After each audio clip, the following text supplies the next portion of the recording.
Kemiskinan bukanlah takdir, kesengsaraan tak perlu hadir.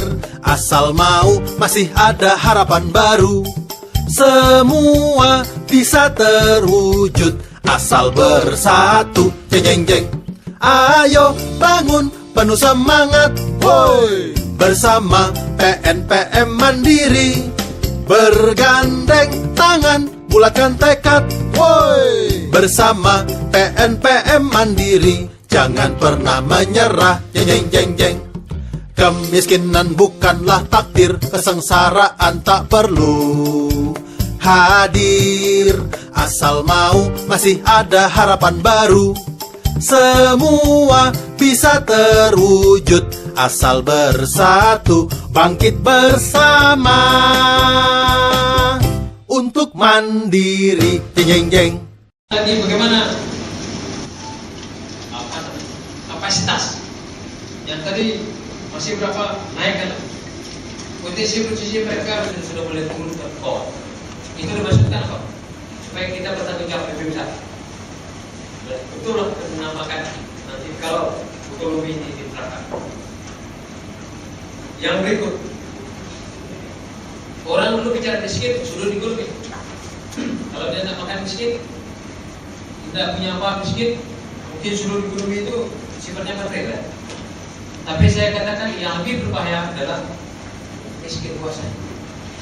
Kalau miskin kuasa, teman sekerja. Kalau teman sekerja itu tidak baik-baik. Yang berikut, dulu memang pertumbuhan ekonomi kuat dulu, tapi bagaimana kualitas sistem kita? Ya, masyarakat kita sekarang. Dulu masyarakat mungkin partisipasinya kecil, sekarang dimasukkan, harus diperbesar. Karena salah satu daripada kebudayaan adalah partisipasi, peran aktif masyarakat masuk. Negara itu, kalau negara itu mau baik ke depan, negara itu sebenarnya pemerintah, dia tidak boleh memiliki uang banyak yang besar atau uang banyak. Yang perlu uang banyak itu adalah masyarakat, rakyat. Sehingga pemerintah mengerjakan betul-betul tugas pemerintah. Tidak sampai tugas pemerintah. Nah, dikhawatirkan kalau itu terus-menerus terjadi, adalah apa outputnya nanti ke depan? Generasi kita yang nanti pun miskin juga. Generasi kita miskin. Kalau generasi kita miskin, sekarang kita miskin, generasi kita miskin, anak cucu kita miskin, sehingga Indonesia sudah dijadikan sebagai generasi miskin yang terus. Itu yang tidak diinginkan negara Indonesia ini. Supaya kita tidak usah sekedar minimal bisa menggunakan dengan cara-cara tertentu, dia tidak dijadikan oleh orang lain sebagai pengikut terus. Bagaimana Anda jadi pengikut? Saya mencoba. Ini bagaimana jadi pengikut?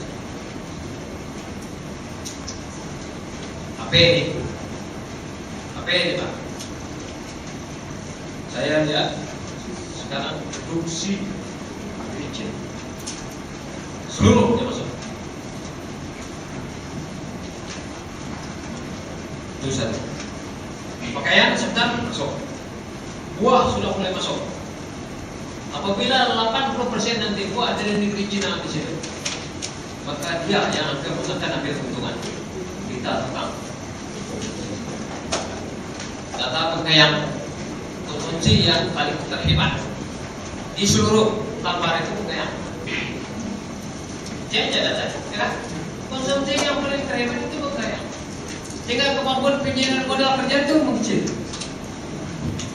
Hasil-hasil itu lebih digunakan untuk konsumsi.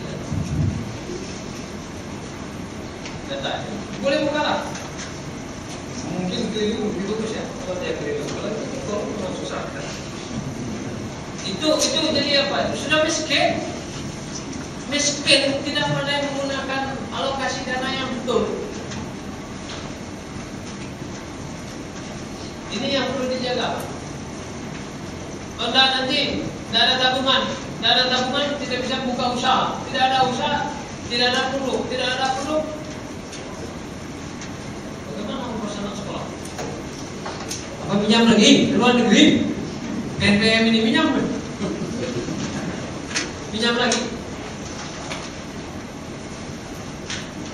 Saya tak tahu berapa pinjaman, 1,4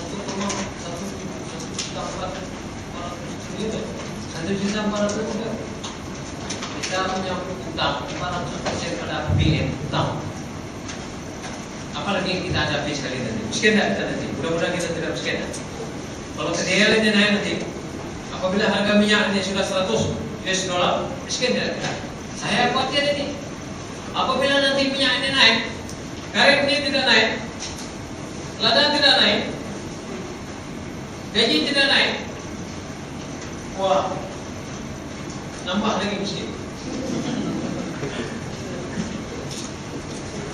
Sekarang ini saya takut, ini sudah diperkirakan tahun depan ini naik.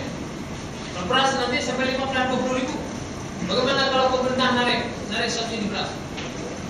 20 ribu atau 15 ribu. Ini yang kita jaga sekarang. Krisis makan.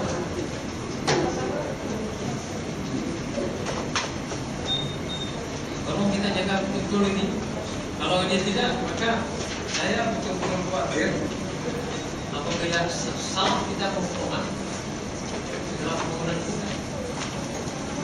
Nah itulah, makanya kita ingin sekali, sudah lama memang PNPM ini sudah masuk, maka yang juga dipilih untuk ikut, kita harus kerjasama yang baik. Sedikit-sedikit konslet, running kalah. Sedikit-sedikit ada kekeliruan prestasi, bicara running kalah. Maka di situ ada perbedaan. Nah, informasi terakhir, saya ingin menyampaikan, Pak, saya ingin menyampaikan. Sekarang ada ketidakmampuan kita mengatasi konsumsi tadi. Oh, ya, kartu itu, kalau saya tidak salah, cetak di negeri Cina, kartu yang harga 50 ribu. Kalau dia 50 ribu atau 25 ribu. 25.000 kali 30 juta satu kartu. Isi pulsa, saya khawatir negeri Cina punya atau Singapura punya. Apabila kita gunakan rata-rata 1 bulan 30 ribu kali 30 ribu kalikan 12 kalikan 30 juta, Cina aja mampir. Maka sebagusnya kurangkan pakai telepon.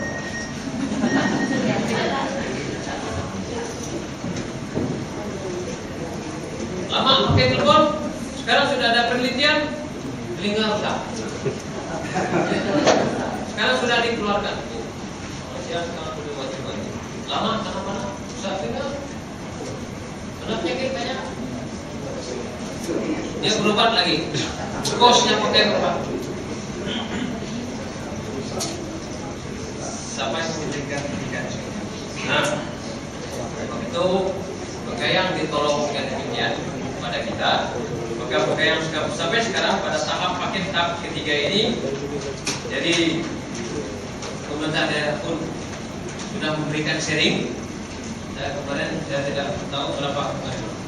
Pernah sekali kita sharing ada 5 miliar, 3 miliar, ada terakhir itu 6 miliar, tempat berapa miliar lagi. Itu tandanya pemerintah memang backup itu, tapi tidak semua lah cepat untuk mengejar ini, karena masih di bawah juga produktivitas. Ada satu yang saya khawatir sekarang ini, Pak. Ini, coba nanti PNPM juga ngomong, ada banyak orang tidak mau tebas rumah. Ini kampung-kampung saja. Ini rumah rumput saja. Kalau begitu miskin apa itu? Miskin pikir. Berapa tahun mau pertahankan ini lama? Yang tidak mau tugas rumah. Nah, itulah namanya pola pikirnya nanti, itu yang perlu dimasuk. Jadi PNPM juga, saya rasa ikut masuk. MOU sudah diatur sedemikian rupa antara pemerintah kabupaten Kayak, khususnya dengan Dirjen Cipta Karya, ini Departemen Pekerjaan Umum. Di sana sudah sediakan antar untuk backup ini jalan ke kampung-kampung yang mana ada melihat kita mari itu. Nah, dengan demikian maka ke depan kita harap yang dinamakan miskin itu dari mulai berkurang. Dulu kita tahun 2006 ada 30,1 miskin dalam data mereka. Nah, 2009 11,8. Yang kita harap kalau bisa ke tahun 2015 kita usahakan kalau dia masih bisa ya macam mana? 5%.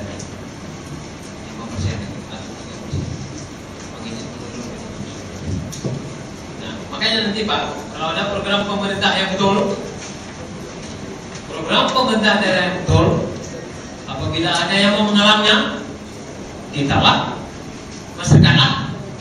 Kalau saya ambil contoh begini, apabila kita buat program ke depan, bisa tahun 2011, bisa kita canangkan jalan yang sulit, nilai semua berapa, air, kita start mungkin dari rumah bawah terus sampai ke pantai.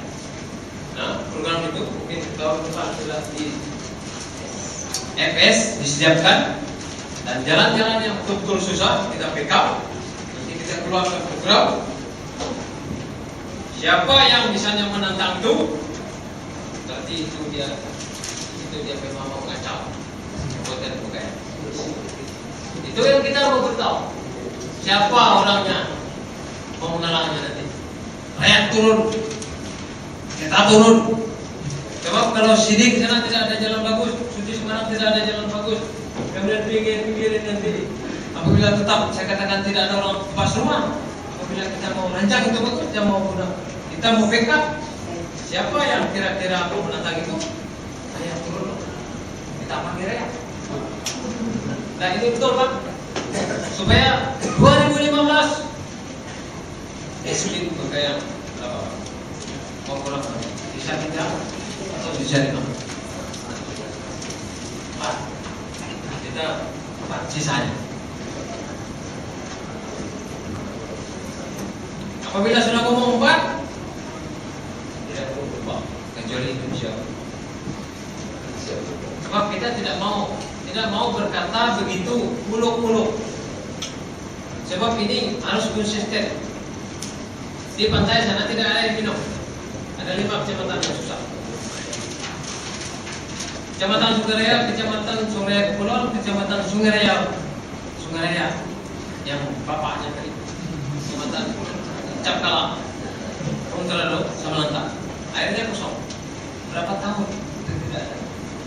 Dan mungkin lama. Lalu 2015 semuanya sudah beres. Saya harap program ini cukup. Nah, cuma dari situ Suci terus 2014 sama April.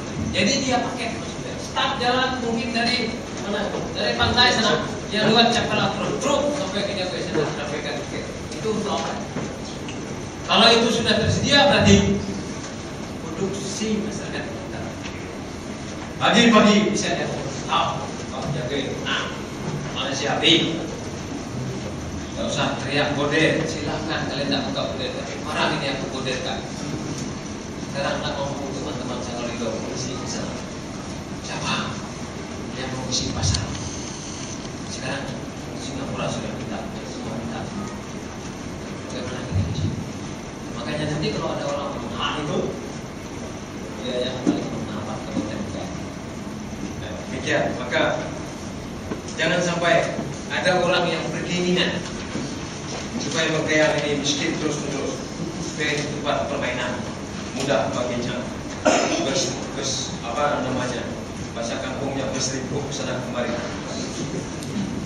Kita tidak mau Bengkayang bukan tempat itu. Nah, oleh sebab itulah kepada Bapak Ibu yang tergabung dengan konsultan, kami minta tolong betul-betul masyarakat kami di sini.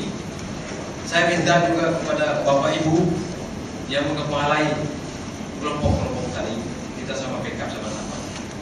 Mungkin di sini ada tokoh masyarakat, tokoh pemuda, dan ada juga mungkin kepala desa ada yang bergabung backup secara bersama-sama. Kita mungkin secara bersama. Dengan demikian bahwa apa yang kita kerjakan sekarang akan membawa hasil yang baik bagi kita ke depan, sehingga sehingga tidaklah terjadi generasi yang akan datang adalah generasi yang tidak semiskin yang kita alami sekarang. Mereka lebih baik dari kita ke depan. Dengan demikian, maka dengan mengucapkan syukur kepada Tuhan yang Maha Kuasa, maka Lokakarya P2KP Kabupaten Pegayam pada hari ini dinyatakan dibuka secara resmi.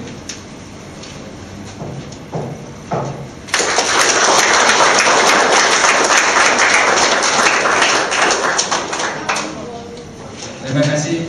Salam sejahtera bagi kita semua. Selamat siang. Kalau ada hal-hal yang kurang berkenan, saya minta maaf. Terima kasih.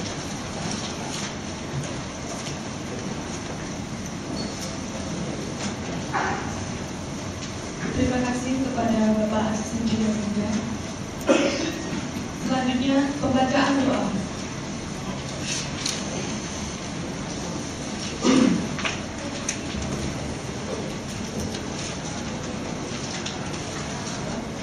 Assalamualaikum warahmatullahi wabarakatuh. Selamat pagi dan salam sejahtera untuk kita semua. Terima kasih kepada pengacara.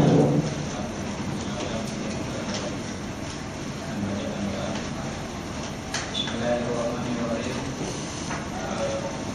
Marilah kita berdoa menurut agama dan kepercayaan kita masing-masing. Untuk yang beragama Islam, di dekat saya untuk memimpin.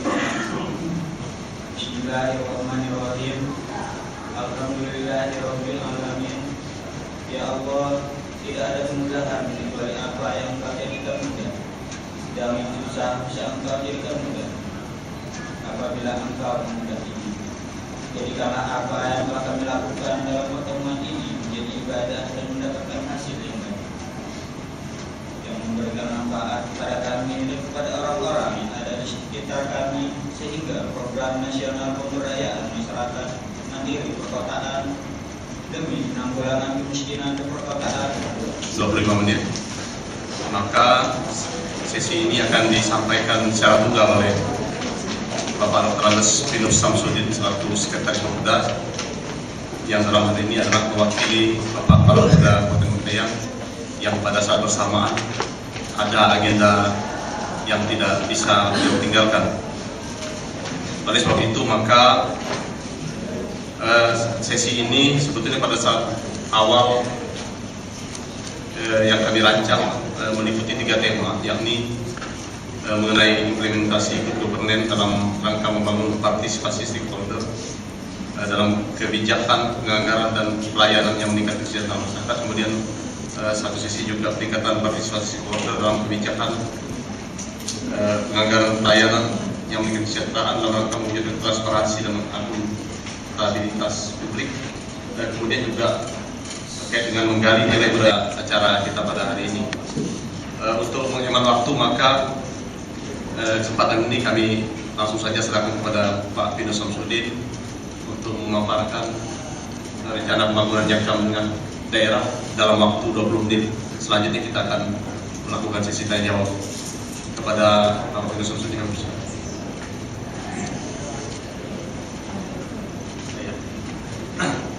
Terima kasih moderator, Bapak Ibu sekalian beserta seminar yang kami hormati. Pada kesempatan ini, kemarin dengan panitia kami sudah merenungkan kira-kira tema apa yang mau sampaikan. Kebetulan ini merupakan kewajiban pemerintah daerah sebetulnya untuk melakukan sosialisasi rencana pembangunan jangka menengah daerah untuk tahun 2011 sampai dengan 2015. Karena sebenarnya semua lapisan masyarakat berkewajiban untuk mengetahui apa sih arah pembangunan Kota Pegayam selama 5 tahun ke depan.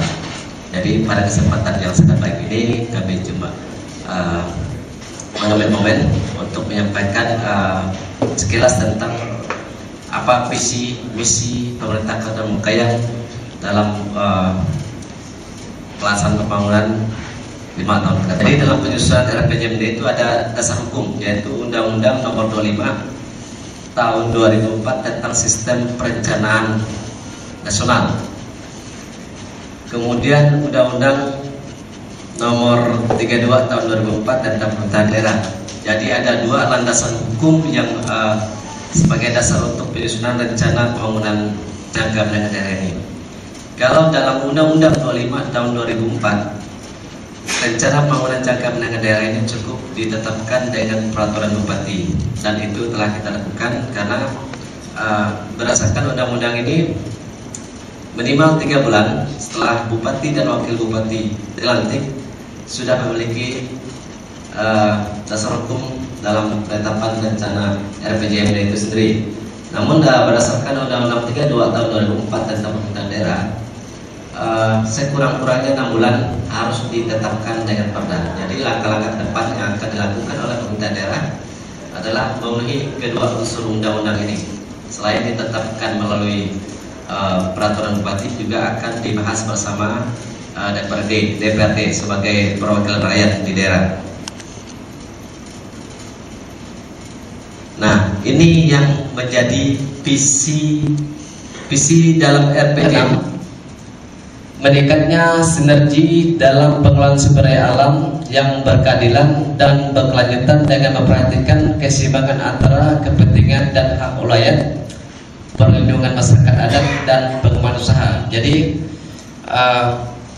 di sini dijelaskan harus ada keseimbangan antara kepentingan hak ulayat, perlindungan masyarakat adat dan pengembangan usaha dan pulau-pulau kecil serta mengurangi risiko dampak bencana alam.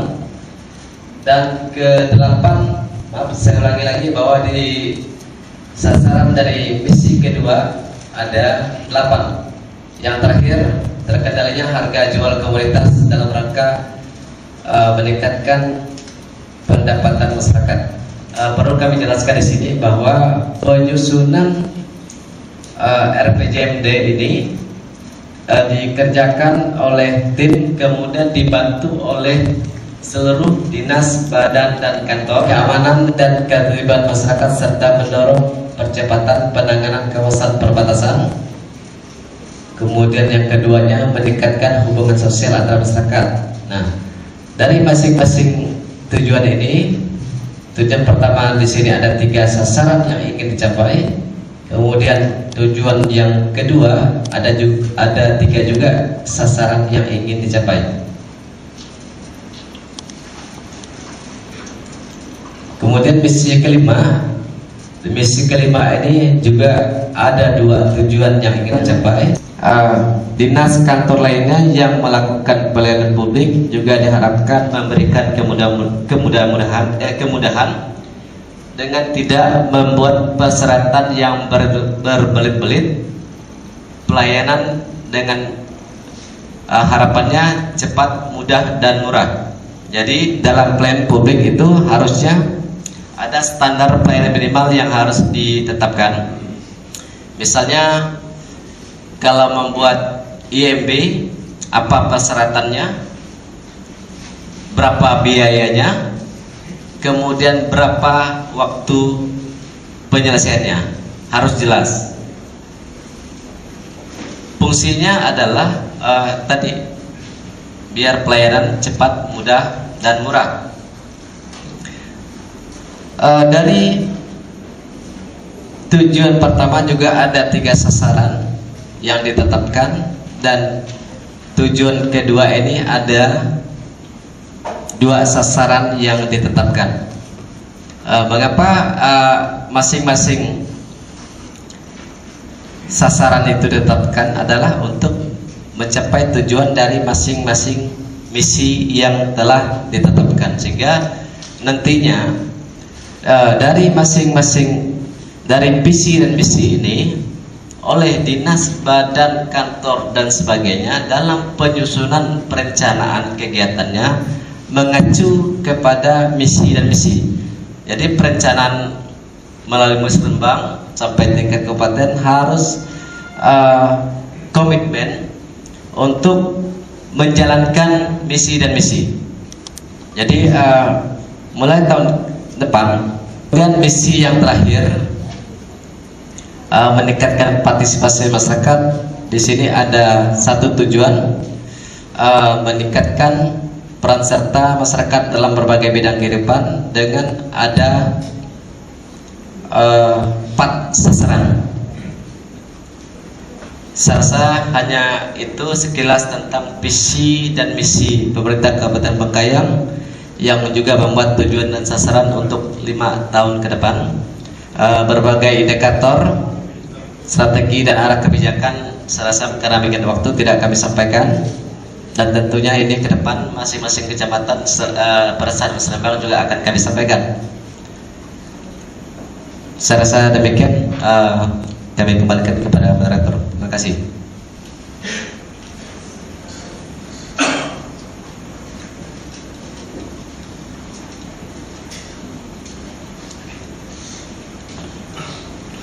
Baik, terima kasih kepada Bapak Dr. Rizky Samsudin atas pemaparan mengenai rencana pembangunan jangka menengah pemerintah daerah Kabupaten Bengkayang. Selanjutnya ada waktu tersisa sekitar 10 menit. Mungkin dua penanya saja kalau memang ada yang kurang jelas. Dari sebelah kiri 1, dari sebelah kanan 1, untuk kita diskusikan bersama.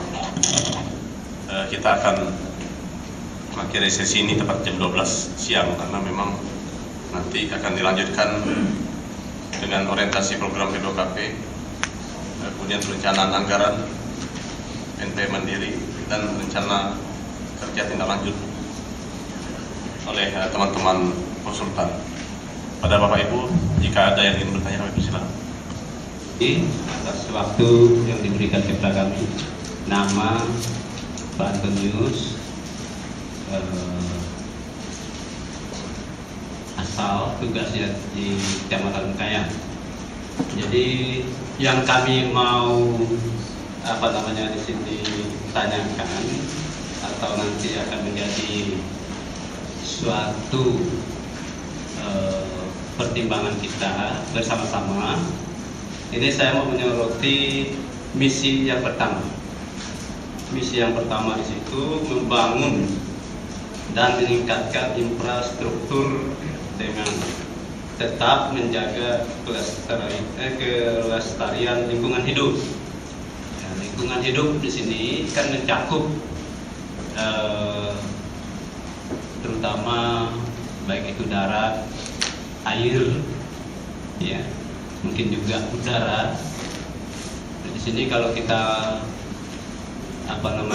menggarisbawahi masalah visi ini, sekarang masih terdapat ya penambang liar ini, ya, khususnya Dompeng. Ya, kalau kita melihat itu terutama di sungai Sebago itu, ya, sampai ke Ledo, sampai saat ini masih airnya itu tidak bisa digunakan oleh masyarakat.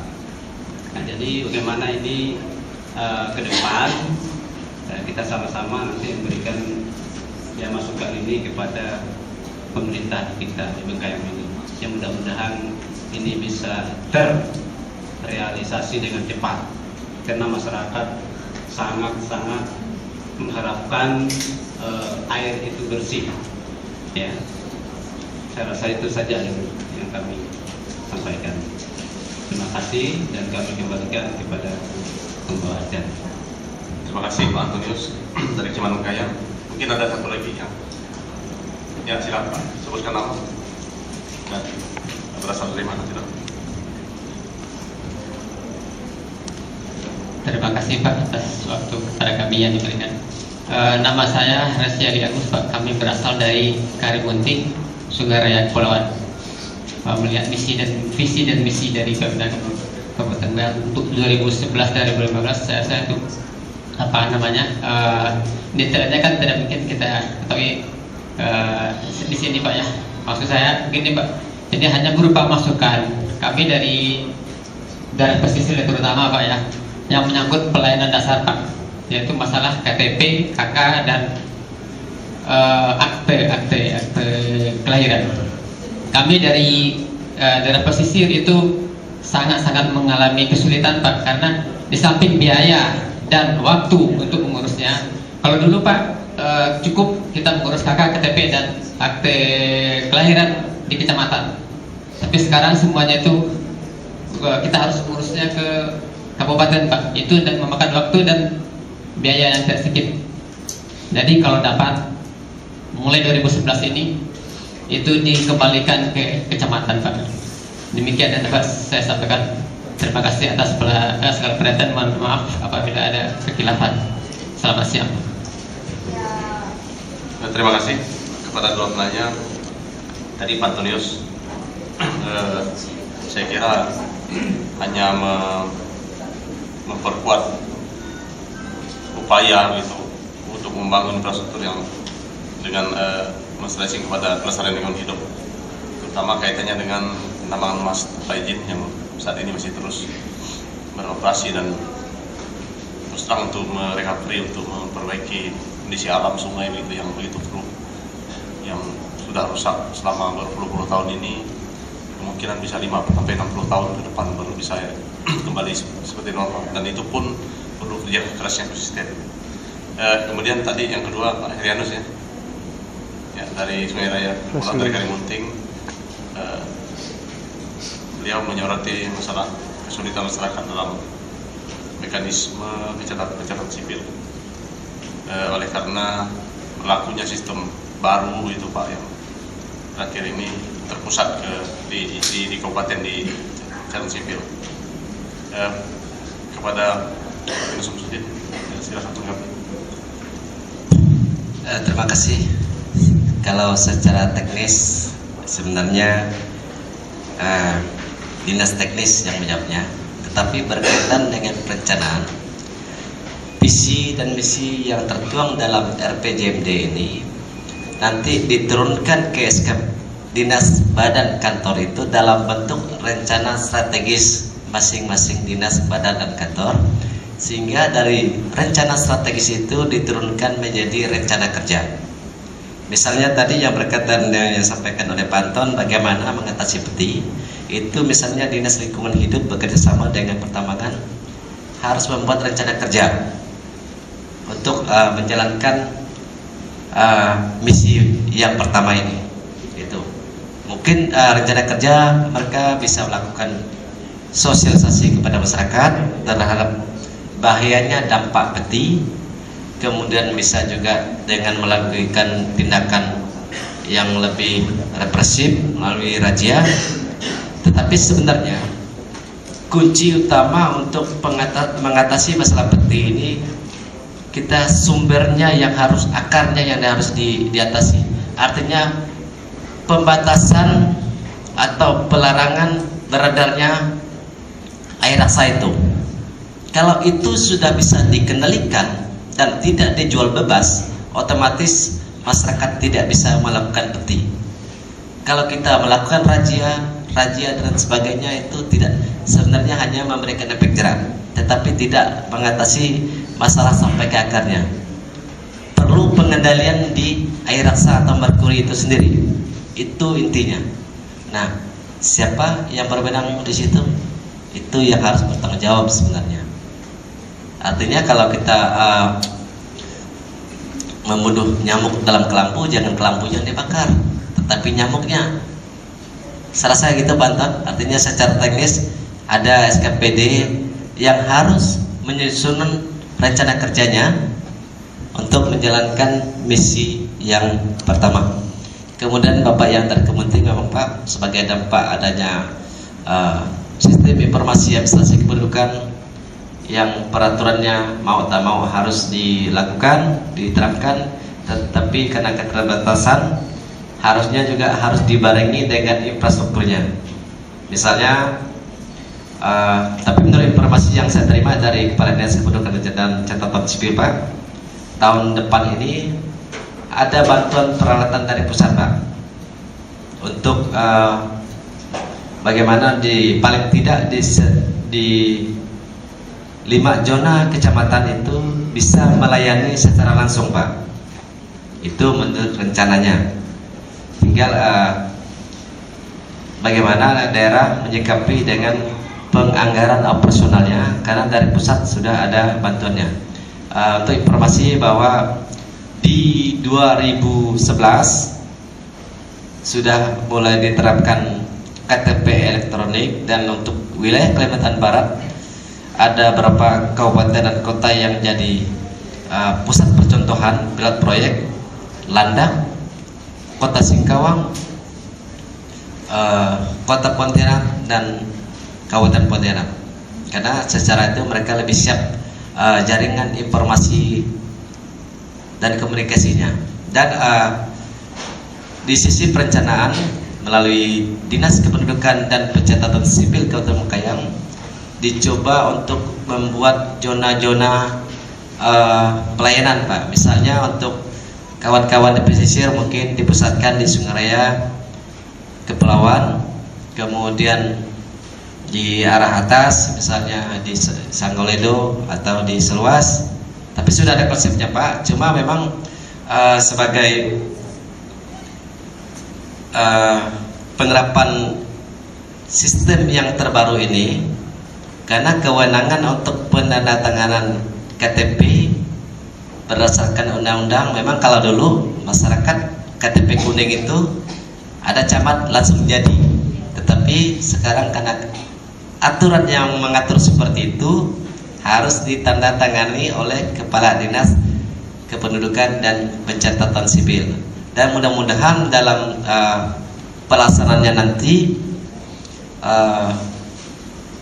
Dinas Kependudukan dan Pencatatan Sipil apabila sudah mendapat bantuan peralatan dan program dari pusat bisa melakukan itu, Pak. Tentu kalau selama ini itulah kebijakan yang diterapkan, tetapi ada dari seharusnya pelayanan publik itu kan mempermudah, mendekatkan kepada masyarakat. Namun kebijakan yang tidak dibarengi atau diikuti oleh kegiatan lain, alat-alat, orangnya yang bisa, jadi agak kontraproduktif gitu, Pak, bertentangan. Tujuan mempermudah tapi prakteknya memperlambat, malah mahal biaya ngurus KTP daripada biaya KTP itu sendiri. Dan mudah-mudahan ke depan, kalau menurut, karena ini kewajiban program nasional, Pak, program nasional paling tidak 2012 itu sudah wajib seluruh warga negara punya KTP tunggal, punya NIK tunggal. Jadi maka diterapkan ini. Saya pikir, Pak, kami hanya dari sisi perencanaan, tetapi tidak secara teknis, Pak. Karena secara teknis itu memang tugas kawan kita di Dinas Kependudukan dan Pencatatan Sipil. Saya demikian. Terima kasih. Baik, terima kasih Pak Pino Samsudin. Kita berikan aplaus untuk beliau dan kita semua. Terima kasih. Saat ini waktu menunjukkan jam 12:05. Oleh sebab itu, sesuai janji semula saya, jam 12 tepat kita mengakhiri sesi ini, maka telah lewat masa dalam Malaysia bilang selama 5 menit. Untuk itu kami tidak akan mengulas lebih lanjut karena sosialisasi ini memang sosialisasi yang sangat-sangat dini, begitu sangat awal, dan kebetulan Bapak Ibu sekalian berkesempatan di urutan ketiga untuk menerima sosialisasi ini. Saya kira ini sesuatu yang baru sekali. Oleh sebab itu maka tadi sebagai tambahan pengetahuan kita saja bahwa prioritas pekerjaan yang akan dilakukan oleh Pemda mudah-mudahan dalam 5 tahun ke depan akan memberikan manfaat untuk seluruh wilayah. Dan kebetulan di 2011 kami di Bapeda juga sudah mulai fokus untuk mengerjakan hal-hal yang butuh langsung ke kehidupan masyarakat. Mudah-mudahan ada hasilnya kelak. Demikian saja saya kira sesi ini. Untuk itu kami nyatakan ditutup. Mohon maaf atas segala kekurangan yang terjadi ketika kami memimpin sesi ini. Selanjutnya kami serahkan ke panitia gitu. Dan menurut jadwal yang ada di kami jam 12 sampai jam 12.45 adalah istirahat, isoma, makan siang. Untuk itu kami serahkan kepada panitia. Silakan Pak ya.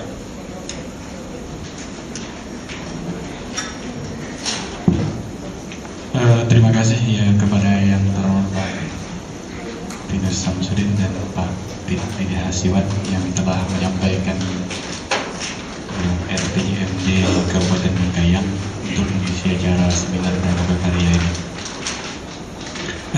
Dari materi yang disampaikan tadi, setidaknya kepada Bapak dan Ibu masyarakat yang di wilayahnya ada lembaga BKM. Nah, jadi mendapat gambaran arah pembangunan Kabupaten Bengkayang seperti ini. Ya, bagaimana kita mengirim PJM Pronakis desa kita mengacu kepada RPJMD. Nah, selanjutnya rencana kegiatan ini adalah kemarin, sehingga apa yang dapat kami tampilkan pada hari ini sebenarnya sebuah usaha dan kerja keras sama-sama. Nah, kemudian pada sesi berikutnya nanti akan kita tampilkan dari konsultan manajemen wilayah berkenaan dengan orientasi program P2KP, orientasi ke depan seperti apa, masih adakah program P2KP ke depan, atau P2KP itu membawa visi dan misi yang seperti apa, apakah betul apa yang disampaikan oleh yang terhormat Pak Obadia tadi ke depan, apakah seperti itu, atau kita pada hari ini bersepakat secara bersama-sama merealisasikan apa yang menjadi kekhawatiran Pak Obadia tadi. Ya, tentunya ketika kita bergabung bersama lembaga BKM kita yang ada di wilayah kita masing-masing, itu nanti akan kita refresh kembali ingatan kita tentang P2KP. Ya, mudah-mudahan bisa dengan singkat 1 jam atau 2 jam. Nah, kemudian selanjutnya ada perencanaan anggaran. Kalau yang di regulernya kemarin kan sempat bingung juga, 2010 tidak ada realisasi kegiatannya, gitu kan. Apakah di 2011 ini dananya bisa dicairkan, kegiatan bisa direalisasikan. Nah, kemudian yang di kegiatan paket juga begitu, APBN untuk 2010 tidak tertarik, apakah 2011 bisa kita tarik? Atau APBD bagaimana posisinya, apakah sudah ada di rekening Pakem? Karena sampai hari kemarin itu masih ada yang belum. Nah, itu juga akan kita berikan masukan pada hari ini, sehingga kedepannya masing-masing BKM dan Pakem bisa membuat RKTR-nya secara lebih detail. Selanjutnya di akhir kegiatan ini nanti kita merencanakan kegiatan kita secara lebih matang lagi melalui RKTL. Nah, RKTL nanti kita akan memberikan gambaran sedikit berkenaan dengan konsep program tentang infrastruktur, baik kegiatannya maupun pelaporannya, monitoring dan evaluasinya sampai sertifikasinya, kemudian berkenaan dengan ekonomi dan keuangan, itu berkenaan dengan administrasi pelaporan keuangan. Itu nanti akan dibantu apa fasilitasinya Jimmy dan Pak Ardi dari P2KP. Memberikan gambaran lagi, jangan sampai 2011 besok ganti tahun lalu lupa lagi permasalahannya, maka di-refresh dulu hari ini. Demikian rangkaian acara kita untuk kedepannya. Sementara ini kita istirahat dulu untuk menikmati hidangan yang telah disediakan. Kami persilakan. Sangat susah kemudian untuk jatuh di lokasi di mana kita inginkan. Bahasa sederhananya seperti itu. Kami sama seperti tadi RPJM yang dipaparkan oleh Pak Pinus tadi ya. Mitigasi bencana, sanitasi, air bersih, semuanya ada. Kementerian di pusat itu ada dengan dana alokasi dari APBN. Nah, ini strategi planning 2014. Nah, nanti kita sudah berpikir apa yang harus kita lakukan nih. Istilahnya bagaimana yang kita untuk bisa menjolok dana-dana tersebut. Kemudian strategi planning yang ketiga adalah PNPM perkotaan hanya fokus pada penguatan dan pemeliharaan kelembagaan masyarakat yang aspiratif, representatif, akuntabel, serta sinergi baik Pronakis dengan RPJMD dan Musrembang. Jadi memang BKM itu dibuat di latar belakangi bukan karena ada BLM. BLM itu atau KLKM itu atau BKM ini adalah sebuah investasi aset sebenarnya. BLM itu kan proses pembelajarannya, ya kan? Dulu kan awalnya seperti itu. Masuk sosialisasi PNPM, dibuat BKM, memang ada BLM. BLM itu sebenarnya adalah alat pembelajaran pertama, waktu selama 3 tahun. Nah ini adalah sebuah investasi. Nah kedepannya PNPM ini adalah akan fokus pada penguatan kelembagaan BKM. Jadi kelembagaan BKM seperti apa yang harus kita kuatkan? Yang aspiratif, yang representatif. Tapi kemudian sudah 3 tahun berjalan, justru terjadi konflik-konflik yang kemudian orang melemahkan BKM untuk melakukan sebuah aktivitas. Di beberapa tempat seperti itu BKM-nya. Kita pengennya adalah BKM jadi motor penggerak di dalam penanggulangan kemiskinan. Nah, dari kementerian itu mengibarkan seperti ini lah. Jadi ada seperti mangkok. Mangkok ini adalah lembaga masyarakat BKM. Jadi yang menjadi mangkok itu adalah lembaganya. BKM itu seperti mangkok.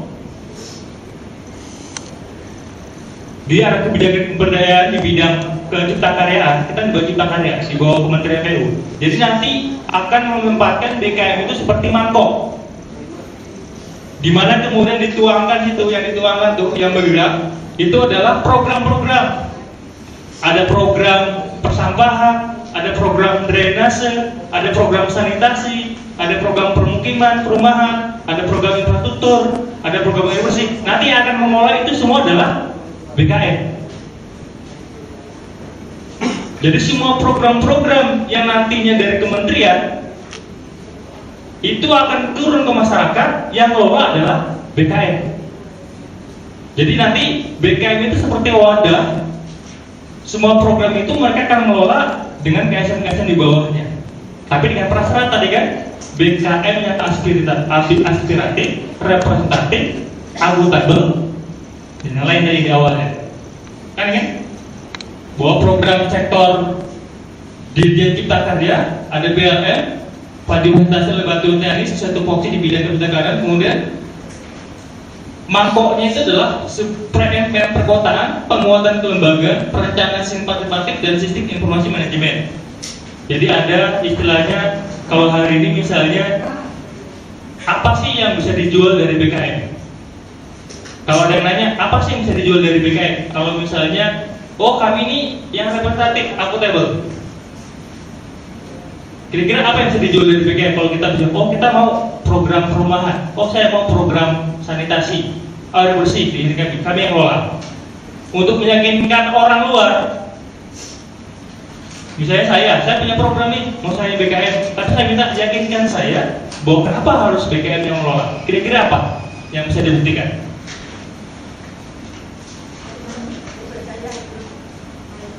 Apa kira-kira? Kan program ada nih di pusat kan? Program sanitasi, saya berdiri nggak apa-apa ya? Ada program sanitasi, ada program perumahan, ada program permukiman misalnya. Kalau misalnya saya punya program itu ada anggarannya, saya mau kasihkan ke LKM. Sekarang saya kan harus butuh kepercayaan. Yakinkan saya, kenapa harus LKM yang mengelola? Pada sisi mana punya nilai jualnya LKM? Pada sisi mana bahwa LKM itu layak memang untuk menjadi motor penggerak dan mengelola program ini setelah pasca BLM? Mandirian, apa wujud dari kemandirian? Yang bisa menjual bahwa mandiri ini adalah jualan saya nih. Oh saya betul karena saya mandiri. Apa buktinya? Memiliki data yang lengkap termasuk izin proaktif. Tuh ada data yang lengkap, administrasi, itu kan informasi manajemen, sistem informasi manajemen, ada data, representatif dan lain-lain. Jadi hari ini sebenarnya ketika program itu sudah berjalan, rata-rata di desa udah berapa tahun Pak? BKM ada, program PNPM sudah berapa tahun di desa Bapak? 5 tahun. Sudah seberapa besar banyak arsipnya, setinggi apa? Dan serapi apa? Kalau misalnya ini kan, karena ini itu nanti ada studi kelayakannya. 1 miliar itu ada dari inspektorat data.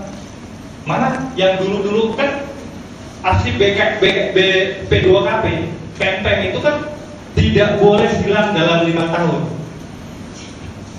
5 tahun harus terarsipkan. Desa itu agak beda, ada yang tinggi, ada yang sedang, ada yang rendah. Jadi ya diusahakanlah semaksimal mungkin untuk swadaya, karena yang berbeda dari program kita itu terutama dari swadayanya, Pak. Kalau dari kegiatan lain lah, kegiatan kita sendiri membuat, terutama dari swadaya kita sendiri merawat. Tentunya kita mau jalan kita terlambat, kita makanya kita bangunan. Kemudian dalam pelaksanaan nanti kita ada formatnya untuk realisasi penggunaan anggaran. Jadi maksudnya di situ agar anggaran atau dana yang kita keluarkan itu bisa jelas, teratur, jadi tidak nampak berantakan lah gitu. Terdata semua. Nanti untuk akan kita paksa nanti lah kita kasihkan. Dan sebagian pun mungkin tidak ada megang bekas-bekas yang tahun kemarin kan. Selanjutnya untuk ke depan kita harapkan pengawasan bisa lebih optimal. Jadi minimal kami dari konsultan walaupun terbatas ya, bapak-bapak dan ibu yang di depan sebagai panjangan mulut kami bisa ikut pengawas juga lah, pengawas di lapangan agar kegiatan kita bisa sukses. Kita maunya bisa sukses. Terus untuk setelah selesai kegiatan kita ada sertifikasi. Jadi setiap pakem itu kalau sudah selesai kegiatan mereka mengusulkan ke Pokja atau konsultan untuk dilakukan sertifikasi. Setelah diusulkan nanti dibuat tim untuk melakukan sertifikasi, melihat layak atau tidak kegiatan yang sudah dibuat. Kalau dikira memang belum layak, itu tinggal ditutup kekurangannya. Misalnya di RKTL kita bicara RKTL teknis, sekarang kita RKTL ekonomi. Sebenarnya kalau kita membicarakan RKTL ekonomi itu sebenarnya tidak lepas juga dari RKTL-nya teknis. Jadi nanti kalau bisa pembelanjaan dari teknis itu akan dilaporkan melalui ekonomi. Jadi saling kait-mengait satu sama lain. Kalau kita sekarang membahas RKTL ekonomi, lebih cenderung sekarang kita motivasi ya Pak ya. Karena kalau kita membicarakan masalah nanti kegiatan ekonomi di lain waktu, setelah ini nanti mungkin di awal Januari kita ada pelatihan pakem khusus untuk ekonomi. Sama dengan teknis tadi lebih detail. Jadi di sini saya cuma mengasihkan RKTL sifatnya motivasi aja. Jadi nanti yang lebih mendalam mungkin kalau kita selesaikan hari ini tidak selesai. Kalau kita mau bahas pun yang dibahas pun juga sepertinya bapak-bapak, ibu-ibu ya itu juga kan, seperti kas masuk, kas harian, misalnya program. Jadi sekarang kita lebih cenderung ke motivasi aja. RKTL tentang ekonomi terutama di sini yang syarat-syarat mendapatkan paket kan tidak jauh dari RR 90%. Jadi saya mohon dari BKM itu memastikan RR bulan Januari itu 90% minimal. Apabila di bawah 90%, maka nanti waktu kegiatan di locking tidak kita cairkan. Jadi tolong dipastikan kalau di kantor BKM terutama UPK dipastikan dana RR-nya 90%. Itu juga untuk syarat ND, salah satunya RR 90%. Yang kedua, ini RKTL yang belum juga sampai sekarang ini adalah LAR TTR dengan ROI. Itu ada sebagian desa sampai saat ini belum ada yang melaporkan. Udah kita tunggu sampai akhir Desember juga belum ada. Nah, tolong ditindaklanjuti. Nanti melalui pascal ekonominya, baik dari reguler maupun advance, nanti tindak lanjuti LARPAR, TCR dan ROY.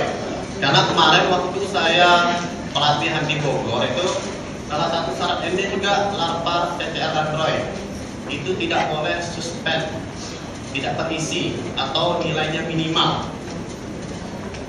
Karena kalau nanti di data SIM apabila terdata ada 1 bulan tidak terisi, ini kita tidak akan didatangi, tidak akan dimonitoring oleh data MP. Jadi data itu dulu pertama, yang pada dasarnya data RR itu LARPAR itu baik. Yang ketiga itu pengukuran kinerja sekretariat. Nah, saya minta untuk uji praktik ataupun monitoring pengukuran kinerja sekretariat maupun UPK itu ada di BKM. Walaupun kami di Advan ini sebenarnya kan tidak mengurusi sekretariat dengan UPK, tetapi kita harus tindak lanjuti. Jadi 3 nanti pelaporannya untuk pengukuran kinerja, yaitu sekretariat, UPK sama paket. Saya minta setiap bulan laporan uji petik dari Pascal ekonomi itu diminta. Jadi kalau bisa nanti di lapangan juga harus ada ukuran uji petik. Kira-kira ya pernah melihat pengukuran kinerja keuangan? Mungkin sampai saat ini mungkin ada yang belum pernah melihat ya pengukuran kinerja. Nah, jadi kedepannya kalau bisa itu pengukuran kinerja yang dilakukan oleh BRI adalah 0,5%. Sedangkan kita di BKM minimal untuk UPK yang reguler terbaru itu 1,5% sampai 3% pinjaman dalam kuliah kita. Kalau kita yang lama ini saya lihat itu rata-rata masih 1%. Itu kan juga adanya keputusan itu ada di BKM, pembuatan AD/ART-nya berapa persen. Tapi kalau untuk reguler yang yang di daerah-daerah baru itu ketentuannya 1,5 dengan 3%, karena dia punya ada hitung-hitungannya. Dengan 3% itu dengan kegiatan pendapatan biaya-biaya itu di akhir tahun ada keuntungan seperti itu. Ada penambahan modal. Ada, jadi dari cerita tadi itu kalau misalnya dari dana KUR BRI itu 0,5%, misalnya di BKM kita bunganya 1,5%, kan kita punya keuntungan 1%. Tapi bagaimana kita meyakinkan BRI itu? Ya syaratnya salah satu tadi administrasi, pembukuan kita, sekretariat UPK itu baik. Jadi kalau misalnya kita bisa meminjam di BRI itu sampai 50 juta, dengan daftar tunggu KSM yang ada kita pinjamkan dengan bunga 1,5, otomatis kan 5% kita kembalikan ke BRI, 1% masuk ke BKM. Jadi BKM mengelola 1% untuk penambahan modal. Itu yang terjadi di Bogor sana. Cuman di kita ini masih belum ada. Kita usahakan lah kalau memang ada nanti, apakah itu di CO atau di BNI kita lihat dulu suku bunganya. Karena kalau bunga kita juga sudah ditentukan, dari patok 1,5 sampai 3%. Tergantung kebijakan lokal di desa kelurahan masing-masing lah, intervalnya 1,5 sampai 3, seperti itu. Jadi kira-kira channeling mudah kan Pak ya? Sebenarnya channeling untuk di BKM saya lihat tuh semuanya sebenarnya ada, cuma belum terlaporkan. Jadi saya minta mungkin nanti untuk bulan Januari, Februari tolonglah data-data channeling yang sudah ada itu dilaporkan lengkap dengan berita acara sama dokumentasi seperti itu. Jadi contohnya sederhana, kita hanya perantara sebenarnya. BKM itu bisa memperantarain antara kelompok KSM kita yang udah baik ke pihak ketiga ataupun ke pihak dinas yang ada. Seperti mungkin di desa kamu juga ada ya kan? Desa kamu yang sudah cair dan intinya kami 100 juta dengan sosial supervisi. Terus kemarin ada juga ini 1 unit truk tapi dalam realisasi, tempatnya sudah ada anggarannya. Nah ya Pak, jadi nanti tolong yang channeling tadi itu didata lagi seperti apa nanti konsep datanya ataupun formatnya bisa ditanyakan sama Bu Sri. Kalau kita buat konsep sendiri tidak apa-apa, yang penting kita tahu pembicaranya sama siapa, jumlah barang, rupiahnya. Terus tidak kalah penting juga dari kegiatan paket tahap 2 kemarin, yaitu RKTL 1 lagi yang belum juga tuntas itu yaitu ahli kelola pakem. Nah, ada beberapa desa itu yang masih belum tuntas ahli kelola pakem. Padahal sudah kita sampaikan untuk bulan Januari ini nanti ahli kelola pakem itu sudah selesai. Jadi kegiatan administrasi, kegiatan infrastruktur, kegiatan ekonomi yang ada di pakem itu tolong sudah ada di BKM semuanya. Jadi kalau nanti ada uji petik dari KMW, dari provinsi ataupun KMP itu data-data itu tidak lagi di pakem karena pakem itu dibubarkan. Setelah selesai pelaksanaan pakem dibubarkan. Nggak ada alasan nanti pakemnya lari Pak, pakemnya udah di sana begini. Jadi semuanya datanya ada di BKM. Jadi lengkap dengan berita acara, udah ada format-formatnya. Jadi saya minta tolong pada BKM ditindaklanjuti, terutama pakem-pakemnya juga kan masih tidak ada yang berubah, masih orang-orang lama. Yang terakhir yaitu LPJ, laporan pertanggungjawaban yang untuk paket. Laporan pertanggungjawabannya saya kira sih udah baik lah. Jadi tolong ditingkatkan, terutama dari sisi bon asli yang saya lihat agak kurang itu nanti tolong ditindaklanjuti lagi untuk kedepannya. Jadi buat cap toko itu ya kalau bisa ada lah. Kalau kemarin alasannya katanya di tokonya tidak ada, ya kalau bisa kedepannya cari belanja yang ada capnya. Bon.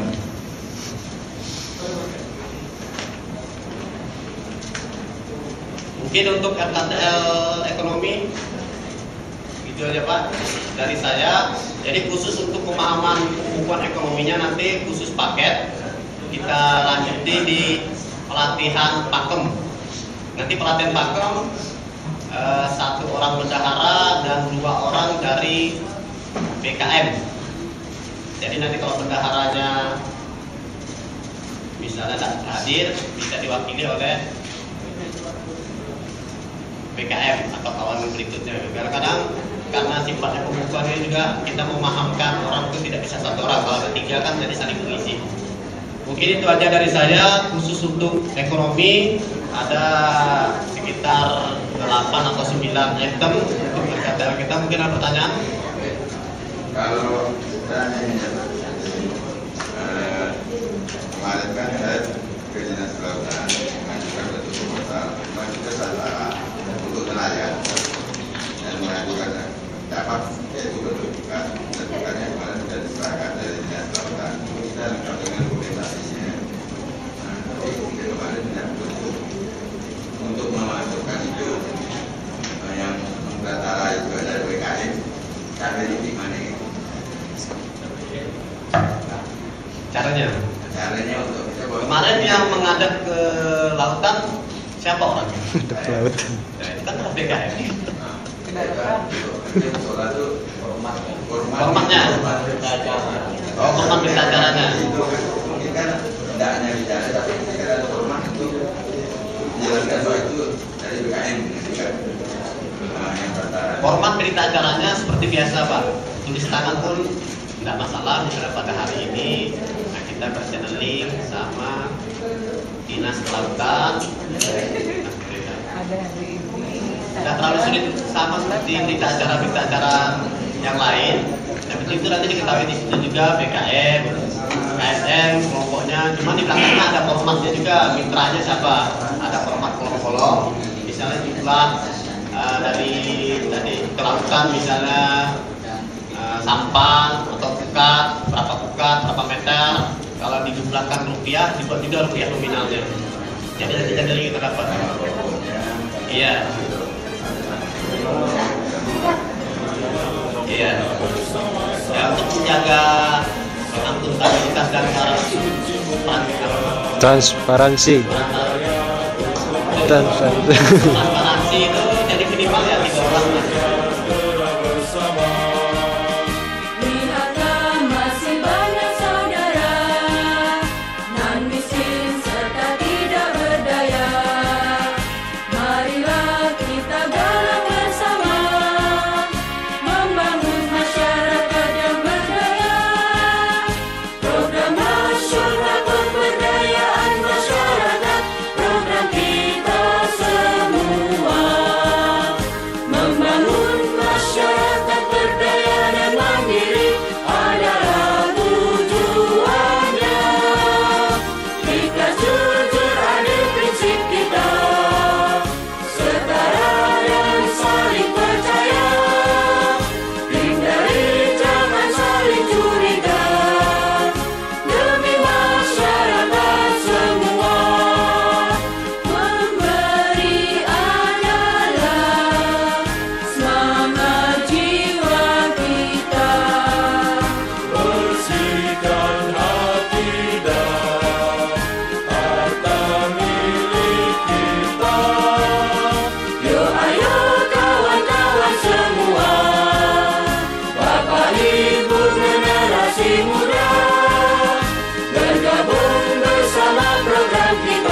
bersama-sama.